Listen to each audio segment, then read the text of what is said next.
An emotional moment for Dillon Brooks, his new team, the Houston Rockets, taking on his former team, the Memphis Grizzlies. Memphis honored Dillon with a video in the first quarter highlighting some of his best moments. While Brooks is no longer with Memphis, now Derrick Rose is a Grizzly. He nails the three. And then Brooks is pretty accustomed to this dude doing stuff like this. Jaren Jackson, that deuce counts plus the foul. And then more Triple J. Faking the handoff, keeping it himself, spinning, winning, and Dillon. The Grizzlies got the early double-digit lead. But Brooks got some new toys in Texas. Alperen Sengun's one of them. 15, 7, and 3 for the big fella in white. Desmond Bane did a lot of chirping in this one at his former teammate Brooks. He nails the three. Bane at 28 points, 13 rebounds. Second half we go. Brooks from about the same spot as Bane. He nails a trifecta of his own. Not to be outdone by DB, who fakes out Brooks and nailed the three. Battle of the DBs in Memphis. Brooks lines it up one more again and knocks it down. How about Dillon Brooks' 26.7 boards and his return to Memphis? How about Aaron Holiday joining the fun? Because it really ain't no fun if the homie can't get none. The Rockets are now up by 3, fourth quarter. Who do you call on? It's Brooks with the straight line drive, showing you the grind. Memphis needs a response. Jaren Jackson's going to give them one. That deuce counts plus the foul. We're tied up again. Who do the Rockets call on? Up 2. Shot clock winding down. They could use the bucket to extend their lead. It's Brooks with the high arcing 3 over Bane. Desmond did a lot of chirping in this game, but it's Dillon Brooks getting the last laugh as his Rockets defeat the Grizzlies. Dillon could actually be quoted as saying, "That's why they paid me $80 million. Rockets win this one by 7. Jordan Poole and the Washington Wizards already know if you're going to beat Tyrese Halliburton and the Indiana Pacers, you're going to have to score some points, probably in the 120s at least, to beat this Indiana team, in large part due to this guy, Halliburton, and 1. Now Tyrese with the drop-down pass to Obi Toppin, who puts down the dunk. Tyrese had 19-11, and his night ended early. Stay tuned to the rest of the highlight. After the Danilo Gallinari rebound, how about Coulibaly with the easy throwdown? He's so athletic. More good Washington basketball for a change. It's Jordan Poole keeping it for himself. Jordan, when done, looking like that other Jordan, attacking the rim. That throwdown goes. Wizards up by 7. And if some is good, more is better. I call this a diving board 3 for Poole. He had 30 points. Not to be outdone by his teammate, Kyle Kuzma, who was on this grind as well. Kuzma with the cut, Kuzma with the finish. He had 31 points. The Wizards are rolling in Indiana. In transition, we go.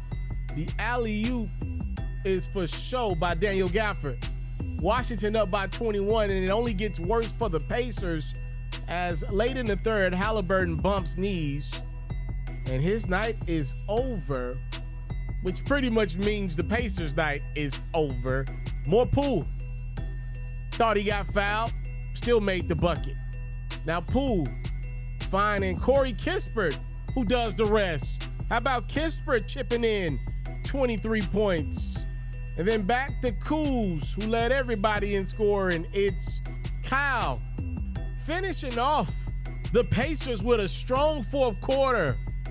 Threes and an explosive alley-oop jam off the dish from Tyrus Jones. Go get it. Kuz, the NBA champ, leads the Wizards past the Pacers 137-123. Could we be witnessing a potential scouting report? Live from Miami, it's Jimmy Butler and the Heat hosting DeMar DeRozan and the Chicago Bulls. A lot of people believe maybe one of these pieces in Chicago could be on the move to Miami come trade deadline. First quarter is Nikola Vucevic nailing the 3. He had a big game, 24 points, 12 rebounds, 7 assists. And then DeRozan got going. Game so nice, you probably should make it twice. A couple of threes for DeRozan. The Bulls are up 27-7, and they're not done yet. Check out about this dime from DeMar? Thought he was going to shoot a third three. No. He's spinning in the air to Kobe White, who's on the same type of time as DeRozan. They probably put in the same type of grind. Look at this pass from DeRozan midair. Just changes his mind completely. Finds Kobe for three. Kobe had more buckets, more on him in a second. But first things first, let's show some love to Kevin and Caleb. It's the holiday season. Martin finishes the deuce inside. Miami on the brink of a comeback. It's Jimmy Butler, 2 of his 20. Heat down just 4 after trailing by a bunch. Third quarter we go. Ayo DeSoma inside. Beautiful dime to Vucevic, who puts the Bulls back out in front by 9. Love and Miami's got more responses. That 3 is on the money. 9-point game in the 4th. Vucevic, another board. White keeping it himself and scoring it himself.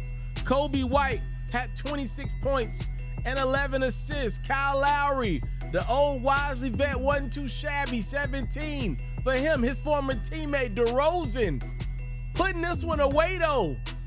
That patented mid-range jump shot from DeMar. DeRozan had 23 points, and it's the Chicago Bulls down in the Miami Heat by 8.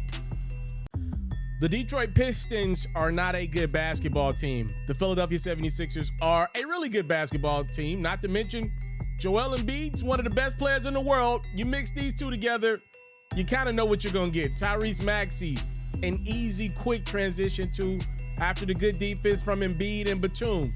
More defense leading to Batum and Embiid and Tobias Harris offense.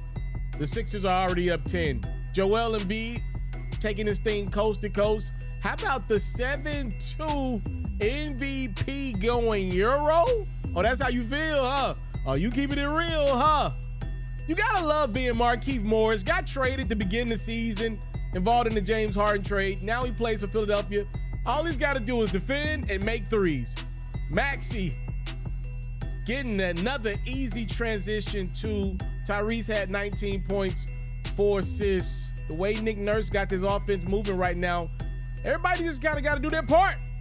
Like Markieff, he was 5 of 5 from the three-point line, had 15 points. Embiid's running the show. All you got to do is just figure out a role. Embiid finds Tobias Harris. Shout out my ball for life. He nails a 3 of his own. Second half, this game is already over. We just trying to see if Embiid's going to go higher or lower. That's all. By the way, this is Embiid's 9th straight game with at least 30 and 10. That breaks a Philadelphia 76ers record held by the great Wilt Chamberlain. Now it's held by the great Embiid. Joel Embiid, another night at the office. Look at Daniel House. He like, man, that's a bad boy right there. You ain't lying, Daniel. 35 points, 13 rebounds. The Sixers roll past the Pistons by 32 of them things. To make this highlight, you got to be a future first ballot Hall of Famer. Steph Curry and the Golden State Warriors are struggling. Kawhi Leonard and the Clippers are not. Leonard has been grooving the last few weeks. The Claw goes and 1 over CP3. Now some Leonard defense leading to Kawhi offense. Could have passed it to Russell Westbrook. Another first ballot Hall of Famer. Keeps it himself. That was a good idea, Kawhi. Another future first ballot Hall of Famer, James Harden. He could cock that thing too. The bearded one passes by 25,000 points in his first ballot Hall of Fame career. Leonard's not done, though. Backing down Jonathan Kuminga and showing him what hard work and dedication can do. The Clippers are up double digits, but the Warriors got some fight. Usually that fight is led by this dude, Wardell Curry, but Steph struggled in this one, just 17. Guess who had his back? Another future first ballot Hall of Famer. His name is Klay Thompson. His struggles this season have been documented. Didn't struggle in this one. Klay Thompson turning back the hands of time with a season-high 30. The Warriors, though, are still down to the Clippers, and Harden says it's going to stay that way. James led the Clippers with 28 points and 15 assists. As we close out the thirds, the Warriors are rallying. And it's another future first ballot Hall of Famer, Chris Paul, nailing the buzzer beater 3. Fourth quarter we go, shall we? It's Thompson cutting the Warriors deficit down to 4. When it's winning time, the Clippers go to the only non-future first ballot Hall of Famer. I don't know. Maybe Norman Powell gets hot late in his career and he does make it one day at Hall of Fame. I don't know. But for now, he's the only non-first ballot Hall of Famer to make the highlight. He closes the game out. 21 points off the bench for him. Clippers hold on 121-113. As the Minnesota Timberwolves enter Dallas to take on the Mavericks, I have a narrative that I want to push, ladies and gentlemen. Yes, I know it's Anthony Edwards versus Luka Doncic, but I want to focus on Minnesota Timberwolves forward Naz Reid. More on him in a second. First things first, let's kick this highlight off with respect to the Don. Luka Doncic got the Mavs up 16-2. Minnesota's been game all year thus far. Anthony Edwards says this one's no different. He goes and one. Other end, it's the Don back on his Grizzly. And then Dante Exum keeps it himself and dunks it himself. Luka, finding his new favorite teammate, Derek Lively, the rookie, continues to hang around the rim, and Luka continues to find him. Luka had 13 assists to go along with 39 points. On the other end, let's focus on this narrative, ladies and gentlemen. I am somebody that believes Naz Reid is a better keep for Minnesota than Karl-Anthony Towns. Now, I want you to hear me out here. Naz Reid makes about $13 million a year. I know how good Cat can be, but you're paying Cat around $60 million towards the end of his deal. You're paying Naz Reid $13 million a year. As Mike Conley nails the three, all I'm saying is think about this, man. If the T-Wolves were to trade Cat and focus on Naz, you could bring in other pieces to help this really talented group get over the hump. Look at Naz. He's going to miss there. But tell me Rudy Gobert and Naz don't complement each other better than Cat and Naz. Tell me I'm lying. Naz Reid nails a career-high 7 3-pointers in this game. He had 27. And to be fair, even to my narrative, Cat wasn't too shabby himself in this one. He had 21.17 boards. But I want you guys to talk to me. Let me know what you think. If you were the Minnesota Timberwolves GM and you had an opportunity to trade Cat for more pieces, would you be comfortable moving off Cat in favor of Naz Reid being the center? I am. T-Wolves get the 18-point dub over the Mavs. Los Angeles Lakers in San Antonio for 2 games. LeBron missed the first game. Anthony Davis missed the second game. Victor Wembanyama's first crack at the King, and it went a little something like this first quarter. LeBron takes it away from the rookie. And welcome to Flight 23 in year 21. It's the King with that patented breakaway tomahawk throwdown. LeBron James. Wembanyama didn't like getting ripped, so he takes his frustrations out on every Laker not named LeBron. He can't catch LeBron, so he blocks Jackson Hayes, gets the board, and then takes out some aggression on the rim. A couple buckets from Wemby.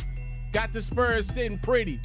Wemby had 13 and 15. This game, though, was all about the San Antonio Spurs others. Keldon Johnson inside. Then Austin Reeves answers with a 3. LeBron finding Taurean Prince up top. It's a 3 for the Lakers, who trail by 9. This might be a legendary moment for Wemby. LeBron nailing this high-arcing 3 over the 7'4" rookie. That's pretty wild. I'm not going to lie to you guys.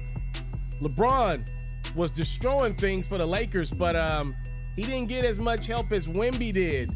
How about Vassell and Wembanyama putting the Spurs up by 15?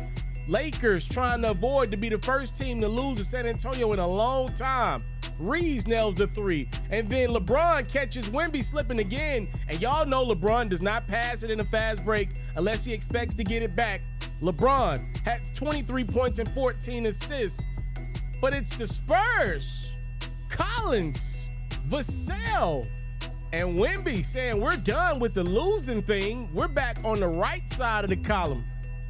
It's the San Antonio Spurs behind a career high from Devin Vassell, beating the Los Angeles Lakers 129-115 to end a franchise record 18-game losing streak.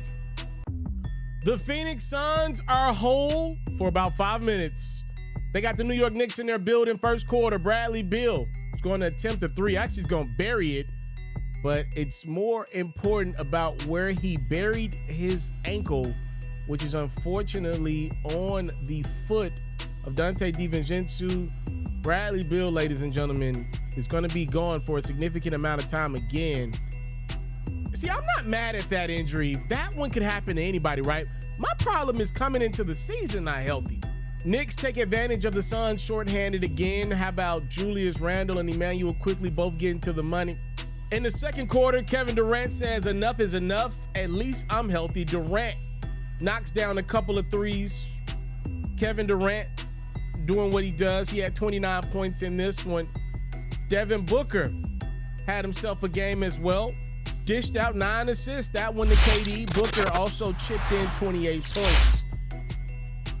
In the third quarter, though, it's Jalen Brunson going berserk.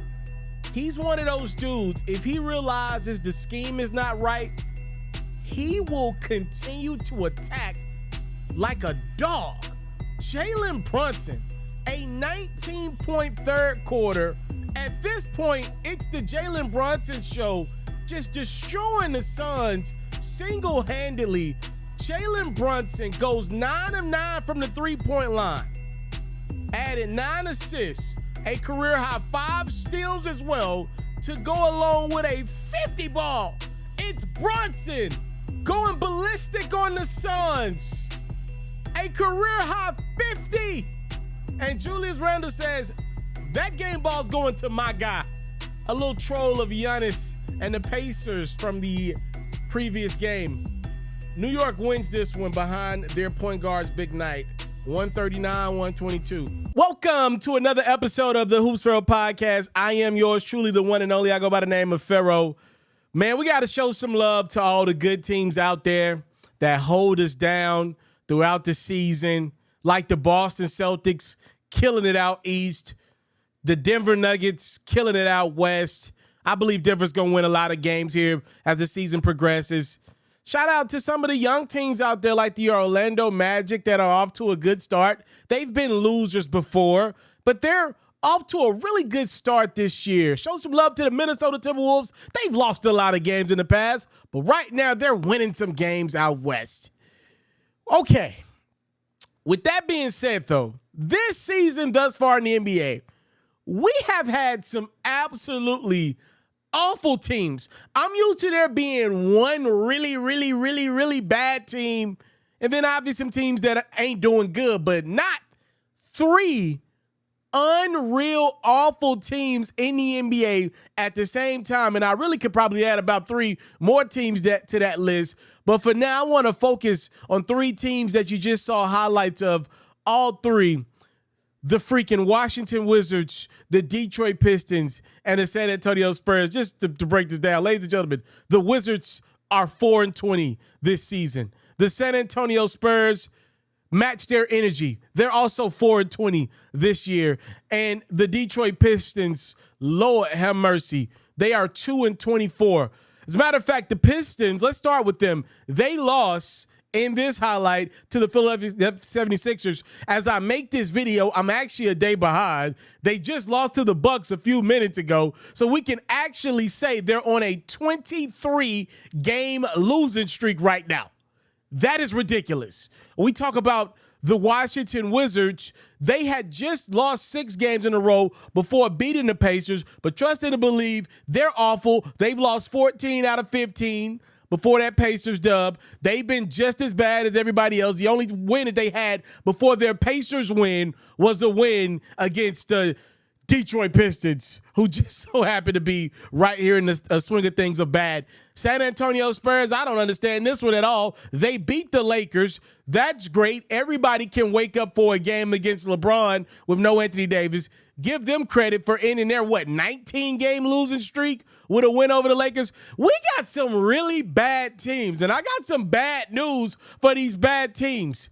Ladies and gentlemen, I am watching college basketball. I don't get to watch a lot because I'm focused on my deal with the NBA. I've seen some college basketball. From what I've seen so far, I see rotational players coming over to the NBA. I've seen some G League highlights as well. I don't see any step right in game changers in this upcoming draft.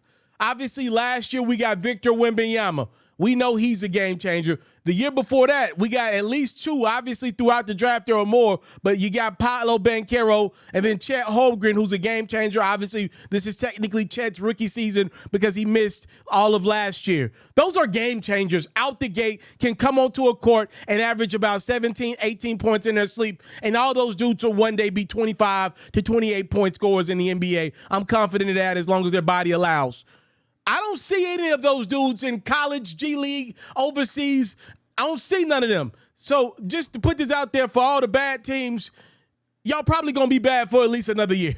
All right? Y'all better be counting on the talent that y'all got on y'all roster, like the Cade Cunninghams, like the Victor Wembanyama's, like the Jordan Pooles. Y'all better be counting on this young talent because I'm not so sure if things are going to get better in next year's draft. You probably want to tank next year again to put yourself in position to get Cooper Flag from Duke. It's bad, y'all. It's bad. And I'm trying to figure out, why are these teams so freaking bad? I want to start with the Washington Wizards. I knew the Wizards would not be great. They got a lot of young talent on the court. But I'm going to be honest with you guys. I thought the Wizards would be competitive and win some of these 50-50 games. They're not winning them. Jordan Poole, he had a great game against the Pacers, but all things considered, he has been a crap show. It has been Jordan Poole basketball to the point where there are a lot of us out there that had a lot of sympathy for Jordan Poole when he got punched in the face by Draymond Green over a year ago. A lot of us was like, bruh, we starting to see why Draymond punched him in the face. Now, he is absolutely ridiculous. And you see why the Warriors moved off of him. They're bad. They're not winning any of these 50-50 games. I knew they'd be bad, but I at least thought they would win some of those 50-50 games. I knew they'd be in the lottery. Now, let's swing over to these other two teams. The San Antonio Spurs. Victor Wembanyama's in your building. You should have by default gotten better because you got a guy that's already impactful defensively on the court. The Spurs are competitive. With Wemby making his first trip to a lot of these cities on the road, the Spurs are going to win games. They're going to be competitive in games because it's exciting. There's energy in the building. You're not just going to see a boring Greg Popovich-led Spurs group since they moved on from DeJounte Murray. They got energy in the building, and they got hoopers. Keldon Johnson, Devin Vassell, these dudes can ball. Be clear about that.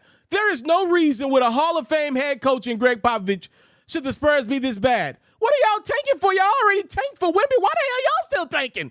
Shouldn't y'all be now starting the process of gearing towards a playoff spot? How are y'all worse than the Portland Trail Blazers? That's what I'm trying to figure out. Greg Popovich and Bill Belichick are struggling in their respective fields without the legends Tim Duncan and Tom Brady. It's actually pretty pathetic to see. They're awful, and they should not be awful because Wembanyama has been every bit of what most of us thought he would be his rookie campaign. I damn near argue a little better offensively than I thought he would be. I knew he'd be great defensively. He's been better offensively out the gate than I thought he would be his rookie campaign.